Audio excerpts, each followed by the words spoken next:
I'm going to take you behind the scenes of a real financial plan for a real client with real questions and concerns. And hopefully with all of this, you'll be able to find some things that will help you in your financial planning process. Let's do it. Welcome back to the absolute best 18,000 financial minds here on YouTube. And for those of you who don't know me yet, my name is Steven Spicer, and it's my goal to help you not get killed in taxes and to overcome the significant risks to which mainstream financial advice leaves you exposed. Now, I'm a certified financial planner, a fiduciary advisor, I have a decade and a half experience in the industry. I wrote a #1 best-selling book called Stop Investing Like They Tell You. It's really important to me to help you understand how to best plan for your retirement, prepare your financial life in general. Now, I get asked a lot of these same planning questions over and over again, and so I thought one of the best ways to help you would be to just dive into a plan with you, a real client's plan. I've changed the names. Their name was not actually Ed and Edna, but that is what they are here. Eddie here in real life is an engineer, but his last name was not engineer. Eddie, engineer. But changed his name to protect the innocent, but these are his real numbers. And he came to me after reading my book actually and was interested in knowing if he had enough to retire. He has since retired after our conversations, but I did want to share this information with you. He felt like he was spending too much. He had a laundry list of things that he still wanted to do, and so he wanted to know if he needed to work a few extra years to make this all play out. He was nervous. He was nervous to see his account value decrease. A lot of people come to me with very similar questions and concerns as what Eddie here had. So let's jump behind the scenes, behind the screen, so we can look at some of the planning considerations that I reviewed with him that helped him be comfortable with his decision to retire, helped him realize that he could comfortably retire. All right, so this is his overview of his financial situation. We can dive in here real quick just to look at these different accounts that he has. He had a brokerage account with about $270,000 in it, a very small Roth IRA that he had started, a very small HSA. We'll do a video here soon talking about how, if you're younger watching these videos, you can get so much more into an HSA. You could potentially get a 7-figure HSA, but we'll work into that for a different video. And then, obviously a bulk of his funds are in a rollover IRA. He had a large 401k with his employer.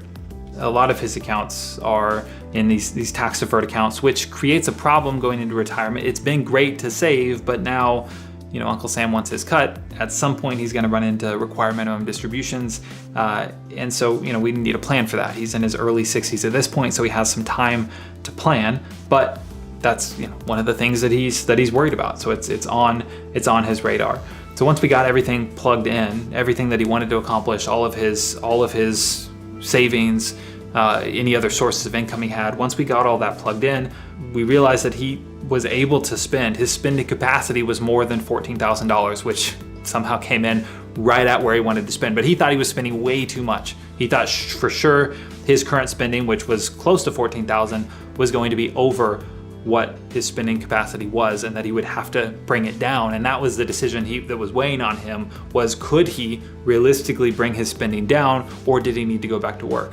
I was really comforted when we plugged in the numbers and his spending capacity was this high. And we'll get into the cash flows that make it this high and that make this a reality in a second. But the reality is you're not living off of exclusively your portfolio income for the rest of your life. And that can be difficult for a lot of people to come to terms with. For decades, you've been building this account, and he's been watching this account grow, to 2.5 million in those IRAs. And now it's difficult to come to terms with the fact that you should be okay with it coming down a little. In fact, later in life, when his Social Security kicks in and his wife's Social Security kicks in, they will need less of their portfolio to live. They have other sources of stable lifetime income.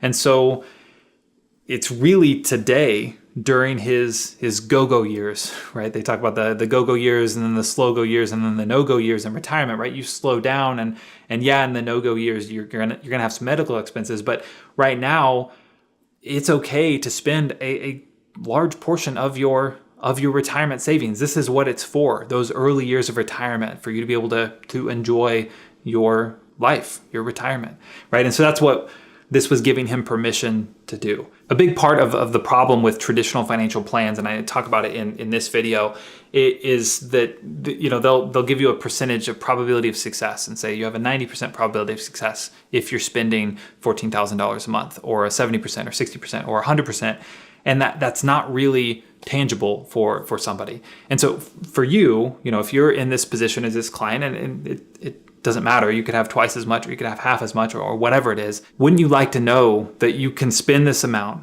X amount, in this case $14,000, and we've mathed it out in the future based on the various income streams you're going to have and the various changes that we might see in inflation or in the way that the market performs, that we've mathed it out, and this $14,000 number can reasonably support you, that you can have comfort in it. But we don't know exactly what's going to happen. The inflation may take off, and so you end up spending quite a bit more, and so your account balances are coming down.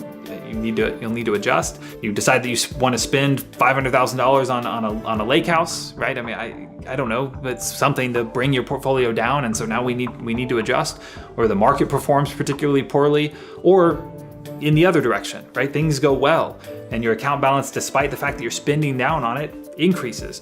Well, do you need to stay at that $14,000, or are you okay jumping up? And that's what these guardrails are, is that, well, at some point, if your portfolio balance is higher, we can support a larger paycheck. We could start sending you $15,000 a month instead of the $14,300 a month.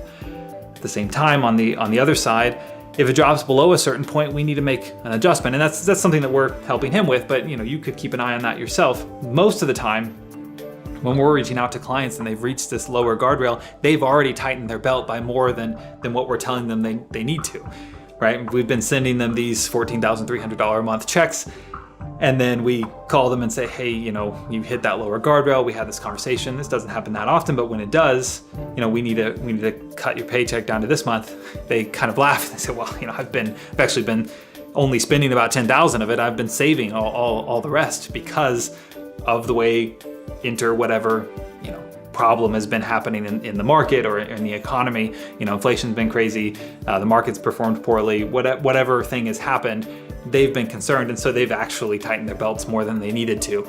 And so again, we're having that conversation and we're saying, well, actually you don't, you can comfortably live off of, we've mathed it out off of $13,500, $13,600 a month. And we can, look inside this range and make adjustments, but you can see here, we're talking about 5% on the upside. We can get a 5% raise. 28% on the downside, so losing about $790,000 from your portfolio. And it's not just losing, it's not just talking about market losses, but also, your spending. If your portfolio drops below this number, and that's right now, that number is changing over time. But if it does drop below this number, we're going to need to cut your paycheck by $700 a month. Right? And you need to be prepared for that. It's reality. The reality is people don't run out of money. They end up adjusting over time anyway, whether it's kind of a reactive approach or a proactive approach. And that's what we're trying to help this client with and help you with is to have a proactive mindset about this. I know I can take out this amount every month, and I may need to adjust in the future. And I'm prepared to do that. And the reason that I say that this number is changing is that, if we go out a year, if we go out 5 years, think about that, the lower guardrail can adjust. In fact, the upper guardrail can adjust as well. They both can come down because now we have less time to plan for. We have 1 year less, 5 years less, right? We've lived those years in retirement. And so now, we're not going to live forever. There's a smaller period for which to plan, right? And so, we can, the lower guardrail is going to be, below 2 million. The upper guardrail is going to be a little, closer to where it is now. And so we might naturally bump over that if our account value is staying level. Eventually we will, as time goes on. We'll bump up to where we get that pay raise just by not losing any money. Anyway, hopefully that gives you an idea of how these things are working. And if on the front end, this client here, Eddie, in this example said, well, I only need $13,750. That was the number that he had been living off of pretty consistently. And so we adjusted that. And now this is where he's set it now and what we're monitoring for. But, now it's an extra $60,000 on the downside that he would have to lose before having that 5% cut. He's living off of a little bit less, but that's okay. And then he's going to get that pay raise if it jumps up over this amount where he's making more. But you have some flexibility here with what you could reasonably get away with. You just know if you're taking that larger paycheck on the front end, your guardrails are going to be, your lower bound guardrail is going to be a little bit closer. So you have to watch out for that. Anyway, so let's look at where those cash flows are coming from, just to give you an idea. Now, like I said, let's start with the expenses here, because Eddie had some things that he wanted to accomplish. And so you can see that broken down here. We have basic living expenses keyed in here. Now this is set up like, I believe they call it a retirement smile, right? Your go-go years, you're spending more. And so that's where his $13,750 is coming from. You can adjust this, but this is a realistic idea of how people spend it in retirement. And over the next 10 years, it doesn't drop down that much, but it does drop down from the almost $14,000 to about $12,000 in living expenses. And then it starts to climb back up here at the end. If they, you'll see medical expenses are starting to replace the fact that you're not doing that much. And that's where the smile comes in. But we also have vacations that he wanted to take. He's setting aside $1,000 a month for that, so about $12,000 a year, so they can have a nice vacation every year until he's about 80. And then he had a new car. There's $30,000 here that he wanted to take out, and this big spike here. He wanted, in a couple of years, he wanted to be able to build a shop building behind his house. It's a hobby that he wanted. He had some hobbies that he wanted to pursue, and so he wanted a nice little shop building there. He anticipated, since he would be doing some of it himself, about $60,000 in expenses. And then down here we had grandkids' educations, 2-year in-state school. So that's what we were planning for here, and it's broken down into monthly expenses, but just so it shows up smooth on this chart. But anyway, so those are the goals that he had, the things he wanted to be able to fund. Again, he was concerned that he wasn't going to be able to fund those things. I plugged all of them in, and he was still over his spending target, and so that was great for him. So we can look at where he's going to be pulling money from over time, and that big spike can distort it a little bit. But if we shrink it down here like this, you can see his wife is actually still working, Edna. She's still working for a couple years, and then she's going to stop. She's making about $75,000 a year, so that's a nice little supplement here. Will allow their portfolio to grow a little bit, but we're still pulling a decent amount from their portfolio, about $9,000 a month in these early periods. We're funding all of his goals from his portfolio. Edna stops here working. This would be a great time to do some Roth conversions, but even here with Edna, we could still fill up some brackets for Roth conversions. We'll talk about those in a second. Like I said, I'm getting into all of the weeds here. Feel free to ask me any questions in the comments, or if there's anything in particular in the future that you would like to explore, or I can point you in the direction of some videos that we've already done explaining some of these things. But I just wanted to candidly take you through a plan here. If you like this, we can do this more often with other plans.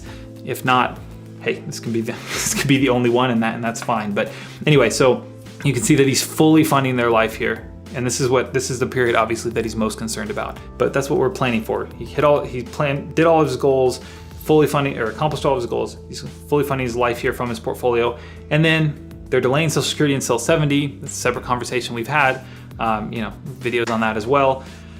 But they both are decided to delay until 70 to maximize that payout, which is going to be break even later on. But yeah, so you can see all of his income sources. We can even look at it on a table view where we can see exactly where the money is coming from in order to fund this lifestyle that he's outlined here. And then let's look at taxes here real quick, because this is, he has a big spike here because he's funding all of these things out of his traditional account. So that's going to look 100% taxable, right? His car in this year, grandkids education, 2 grandkids education in the shop building in this year. So it's really pushing him up pretty high because of that. If he does it this way, if we don't convert some to a Roth IRA sooner or whatever, he's going to have to watch out for the increased Medicare premiums and Medicare Part B, which you're going to see show up here. It's a 2-year look back period. So this one's based on this year, this one's based on this year, but then as it comes down, it goes away. It starts to come back again as his required minimum distributions kick on later in life. So there's definitely some tax planning opportunities that we want to look at. But yeah, this can give you an idea. Some people is much worse than this, where it's increasing at an increasing rate later in life because they have so much in traditional retirement accounts, traditional IRAs, traditional 401ks. So now let's look at this historical analysis for his plan. This is what if he retired. So all of these numbers up until this point have just been a future projection based on historical information we have. It's not perfect, it's just the best information we have to go off of. But this is looking at what the market actually did, what inflation actually looked like. And this is helping him know, well, if he had retired, this is just interesting mostly, if he had retired in 1990 and lived his life for the next 33 years, right? So based on his age now, right, into his retirement, if he had retired in 1990, in those initial months, which is what we're talking about now, he would have had a spending capacity of $23,000, and it would have mathed out, right? He had enough in his portfolio to support that spending capacity today. So quite a bit more than what we're looking at, right? The 14,000 that we're looking at. That 14,000 feels really conservative compared to the 23,000. 23,000, those seems crazy, but that would have been supported by what happened in the market and in the economy after 1990. Well, you had the run up of the dot-com bubble and you had things like that. So in hindsight, we can see why that would have happened. But anyway, that's what this chart is showing us. Now, these gray areas, including these big old peaks where it's almost, 30,000, there's 30,000 there and over here as well, super high spending amounts for this particular client. But these gray areas are the less economically relevant periods. All right, so we want to know, well, what were the periods where the market was similar to what it is today? Like what we could expect something similar in the future, or the inflation prospects in the future are similar to what they are today. And unfortunately, that's these peaks that we're in. It's not all of them, but these low periods before World War I, these periods before we had significant inflation, right? We can kind of see that stagflation going into this period.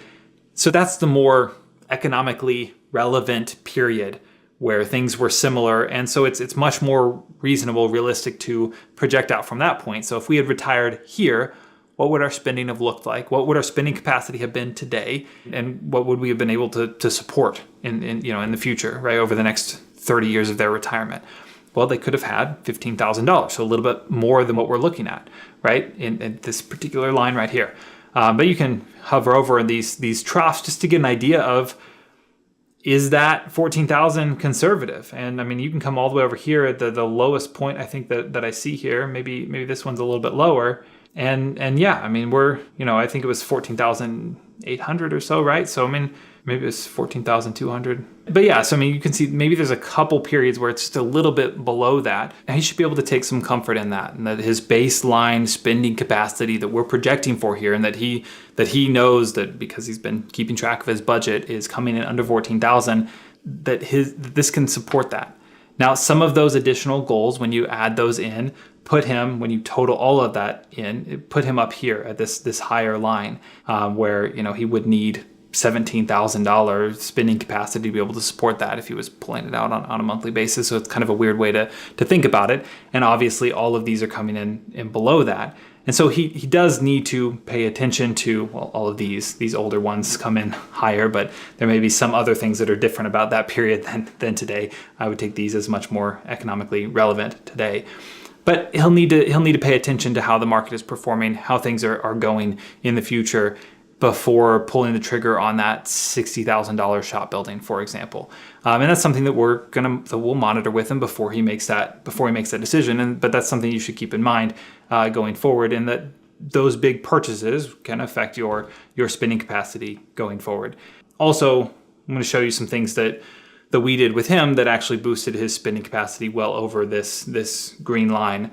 And then one more thing with this base plan before we look at optimizing Roth conversions is I wanted to look at what would have happened for this particular client during various historical periods. So let's start with the global financial crisis. So if he had retired just before the GFC, he would have had to have a pay cut here early on, which would not have felt good. Remember, we have that lower bound. That's this lower bound being triggered. He had to have a pay cut. You can see this light blue line, which coincides with our retirement smile going down. We could adjust it just to give you more just the nominal value, but it might make a little bit more sense contextually. But anyway, you can see that the raises are happening over here. So he gets back to where he does have to take a pay cut, but then he does start to get raises later on. So being able to prepare for that, I mean, that's something as you're planning as well, that if your portfolio is set up to where you have these larger Social Security payments or any other guaranteed lifetime income stream later on in life, you have much more flexibility on the front end and are going to be less susceptible to some of these crazy periods. So here's the dot-com bubble where, early on he would have been able to take some raises and then he would have had a pay cut if he retired during that period. So that's in the middle of when it was happening. All looks pretty good.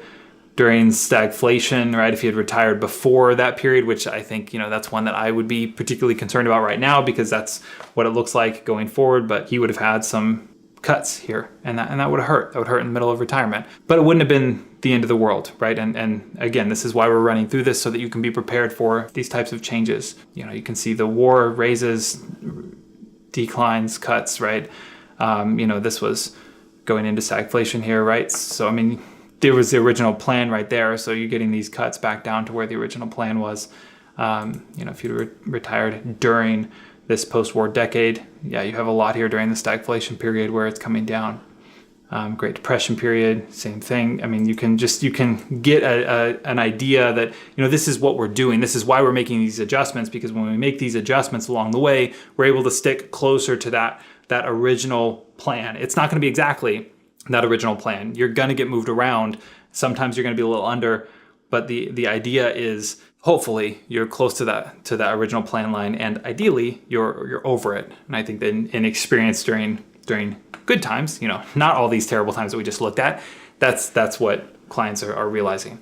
So let's look at what we could do for this particular client to optimize his tax situation. So can we do something to make it to where later on he doesn't have to worry as much about what might happen from a tax perspective? We can look at, and I talked in a different video where I talked specifically about Roth conversions. We went through all these different strategies. I'll link out to that over here. But in this particular case for this client, this is not uncommon. It really depends on your lifestyle, what income sources you have, and that's why it's really important to have these in here. And we'll finesse the exact numbers here, with the client each year. We go in with tax returns and make sure that the exact numbers are right. This is just for planning purposes, but you can see it looks like the 32% tax bracket, filling up to the 32% tax bracket would be the lowest tax rate, but not actually the best from any of these other metrics. So total income, he'll end up receiving more at this level. Let's look at the 24% for this particular client and see how much of a difference it makes for him. So it reduces his average tax rate by 4% compared to what traditional financial planning strategies or software recommends. And then it saves him about $300,000 over the course of his life in taxes, which means, he's going to have that in income at some point in his life. And then, also it's going to help his legacy a little bit. But of course, the point is he's going to have more money, access to more of his money, because he's going to be paying less in taxes. But to make that happen, he has to pay more in taxes today. We can look at what that looks like and we can compare different strategies here. This is going year by year, looking at, so if he did this strategy, he's going to have a $300,000 Roth conversion this year. Now he could just fill up to the 22% tax bracket. It's not all or nothing. He can do less, and that's fine. He's still saving himself significant amounts of money, but maybe it's a little bit more digestible to take that smaller Roth conversion on the front end. And that's going to be $150,000 Roth conversion. Let's look at, and that's going to be less in taxes that he owes on the front end. So right here, he's filling up to $50,000 tax bracket, and then he's going to have taxes for like that, because we're going to be doing Roth conversions every single year for the next 18 years, right? So that is one strategy that he could do. But then look at that. Taxes are gone. Remember the one that we looked at before where it was increasing? The taxes are gone, right? So this is if he doesn't do any Roth conversions, he has this big increase, and he has this big one here, which, we're doing something similar because we're funding this at the same time as, our Roth conversions. That's fine. So we're already prepared for that. But he gets these big bumps on the back end.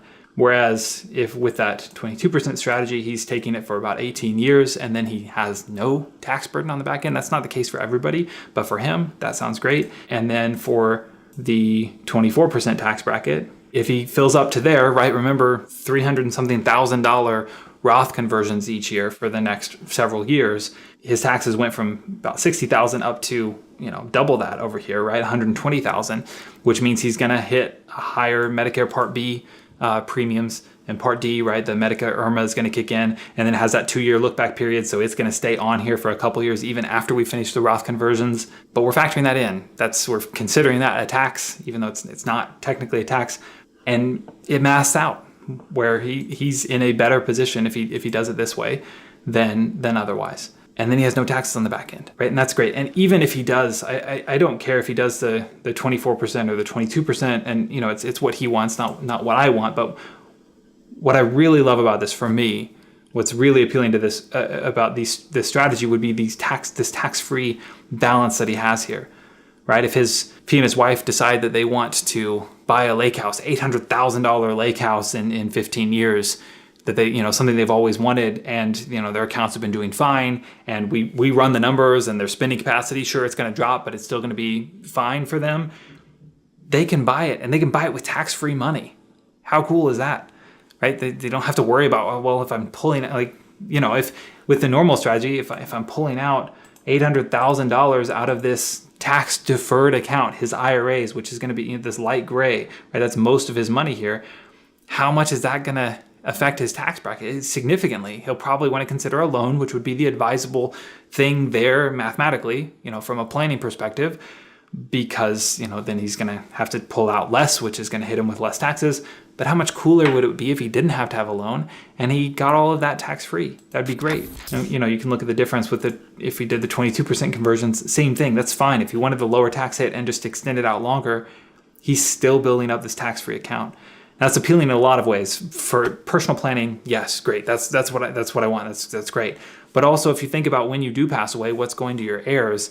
If it's a taxable account, if it's this account that has $1 million, with the way that the laws are now, that has to be distributed over the next 10 years. So with $1 million, roughly $100,000 that's going to whatever heir inherits that, and that's going to increase their taxable income, it's taxed at ordinary income tax rates. It's going to increase their taxable income by $100,000. Is that something that you want to subject your heirs to? It's fine. It's still money. They're not going to be complaining about it, hopefully. But wouldn't it be so much better if they just had this tax-free account, right? This $1 million account that came to them, or however large it is. It's obviously showing way larger here, but that doesn't matter. The point is, they'll still have RMDs, but it's entirely tax-free. It's already been taxed. That's great. That's the biggest selling point to me to implement a strategy like this. So real quick, I want to touch on one last piece of the puzzle that I talked about with this client in particular. He was concerned about income later in life. Like, he wanted to supplement that as much as possible. It's something I talk about in my book, Sources of Stable Lifetime Income. And so we looked at a particular fixed index annuity. We don't have to get into the details here. I explained that in a course I created in other videos. But I want to show you the impact that it had for this client in particular, and just how it addressed this question that he had. So you can see here that we took $1 million away from his accounts, right? So he has $1 million less to support his financial plan here, yet his spending capacity increased, right? So it's only 1.8 million that we're pulling from to support this. His guardrails are higher. The point at which the portfolio has to drop to before he has to take a pay cut is significantly lower, but he gets pay rate, right? I mean, you get the idea. Everything is adjusted, but obviously that seems counterintuitive. And if you math this out, 21,561 times 12 divided by, and I did a different video on this, but let's just see what this one is. 14% of that is his spending capacity that will work. And he may have to adjust it, of course, but we'll test the plan based on historical information to see how much he would have had to adjust it on the downside. Bet it's not very often. Usually this is designed. The reason we're so far away from the lower guardrail is because we want to design it to where you don't have to take a pay cut that often, which means you're taking less money today than maybe you could have. But that tends to be what people would rather risk overspending or underspending a little bit than risk overspending. Anyway, I digress, but goes back to the idea of the 4% rule, right? We're spending 14% here. Now here's what the cash flows are looking like when we made this adjustment. So we took out $1 million to fund this annuity. In 7 years from now is where we have this turning on. And then it's guaranteed lifetime income stream, joint life on both him and his spouse. There's a lot of other nuance and details about this that make it more attractive. There's a long-term care type benefit on it as well, where for 5 years he could double the payout benefit that he's receiving if either he or his wife ends up needing long-term care. If he can't satisfy 2 of the 6 activities of daily living, bathing, eating, things like that. So there are other things that are attractive about this, but really I just wanted to look at how this would affect his spending capacity if he had this choice of turning on this guaranteed lifetime income stream later. He doesn't have to. The annuity that he's in, it's a fixed index annuity, so it's a 0% floor, and then there's a chance for growth within the account anyway. So if in 10 years, 11 years, 12 years, whatever, 15 years, his other accounts, his other portfolios have been performing well, he decides he doesn't need this guaranteed lifetime income stream, he can still take the account back. It's served as a solid, conservative piece of his portfolio, in my opinion, better than bonds. And he can use it for something else. He doesn't have to annuitize it, right? He didn't have to do that. But it gives him that option. And that's what I wanted to look at here, is if things aren't going great, right? At some point, we can hit this point here where your sources of stable lifetime income can probably fund everything that you want to do, more than. And that's where I wanted to get to. And with that little, bit of insurance built in, that long-term care type insurance built in, it can be even better, right? And this was us turning it on in 7 years. We didn't have to do that. If he had waited 10 years, 15 years, the amount of income he could receive from that is significantly more if he lets it grow during that time. So, but I just wanted to show him, in 7 years, we could have started it sooner. It would have been less. But he has flexibility with this as far as what he does with it. Doesn't have to turn it into income. Anyway, but having sources of stable lifetime income is huge to your spending capacity today. So that bumped his spending capacity up to more than $20,000, which makes this chart look even more attractive, right? This is what I was talking about before, where now this green line, what he has said is his all of his expenses, all of the goals that he has, everything he wants to accomplish, and his monthly, living expenses, all of the things bundled into one ends up being right around here on this green line. Even in the worst, the lowest economic trough here, even in the worst periods, he would have been able to spend $20,000 a month, almost, really close to that, but well over him being able to accomplish everything that he wants to be able to accomplish. And because of this change, because we included this additional potential source of stable lifetime income and the change in his spending capacity, when we go to test the plan against historical scenarios, 100% of the scenarios, based on what he said he wants to live, his goals, his living expenses ongoing, 100% of his scenarios came out above this plan, right? So, him being able to spend that, that 20,000, right? 21,000. Anyway, these are just some of the many things that you should be thinking about in your holistic financial plan, but these are some of the most important, right? I mean, trying to figure out how much you can spend in retirement with what you have, that's an important question. I mean, every time you went to get a job in the past, you knew how much they were going to pay you, right? They told you how much you were going to receive. When you go into retirement, you don't really get to say, I want to spend this much, now make it happen, make it work. The better question to start your retirement planning is, it's okay to have in mind what you want it to be, but the better question is, how much can I spend in retirement? And that's what we were doing for this client. So for this particular client in this unique situation, I don't know how similar it is to yours, these were the numbers that he and his wife were able to realize. And then from a tax planning perspective, the Roth conversions there seemed like low-hanging fruit, an easy opportunity to make a big difference for his financial future. There are other things that he needs to do and that we'll do, and we can go in even more detail if you'd like to do that in the future, but this video is already really long. We can talk about different scenarios.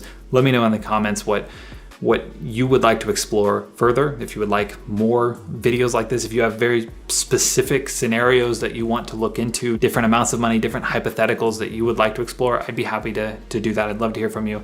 let me know. If you're still with me after such a long video, definitely at least say hi in the comments. And if you're curious at all about what it would look like to work with us here at Spicer Capital, how we do things differently, go check out our site at spicercapital.com. And if you think we might be a good fit, then set up a time for us to talk. I'd love to meet you. Regardless of what you do, I wish you all the best. Take care.